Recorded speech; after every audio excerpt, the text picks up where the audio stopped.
នយំឈប់ស្នេហ៍ពងឈប់ខ្វាយខ្វល់ស្នេ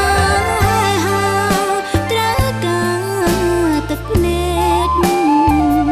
មកជួយរំលែកនៅពេលគេបោះបង់ចោលបងធ្វើខំ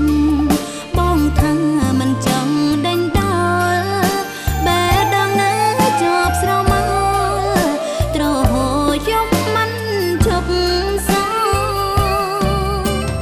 អូនអ្នកបងគ្រប់គ្រាន់ហើយអូនមិនស្ដាយឡើយព្រោះអូនមិនបានធ្វើខុសទឹកភ្នែកនៃអ្នករងគ្រោះសុំសួរបងដោយស្មោះតើបងអាចរស់សុខ